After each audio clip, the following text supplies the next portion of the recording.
জিব্রাইল আইসা বলছি, ইয়া রাসূলুল্লাহ, খাদিজাকে আল্লাহর পক্ষ থেকে সালাম, আমার পক্ষ থেকেও সালাম।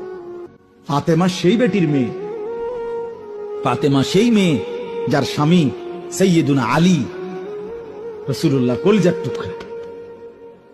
ফাতেমা সেই মেয়ে যার দুইটা ছেলে হাসান হুসাইন জান্নাতের যুবকদের সর্দার।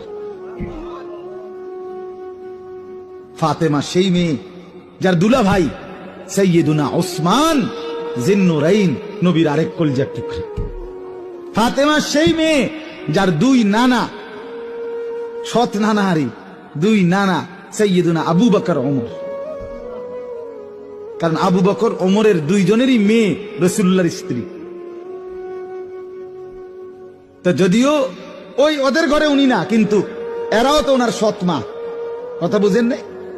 তা তাদের বাপ নানা না, আবু বকর যার নানা, ওমর যার নানা, ওসমান যার দুলা ভাই, আলী যার স্বামী, হাসান হুসাইন যার সন্তান, মুহাম্মদ সাল্লাল্লাহু আলাইহি সাল্লাম যার বাপ, খাদিজা যার মা। এবুড়ি আল্লাহ নবী কয় মা হবে না এগুলা দিয়ে, এগুলো দিয়ে সেজদা দেখাইতে হবে। আমগো বেড়ি তেরি কইয়ে আমরা বেড়িয়ে যেই রঙে আছে, আহারে আমি কি ইরমু তে বেড়া আইনা দেয়, আমি রাইন্দা দেই, শেষ।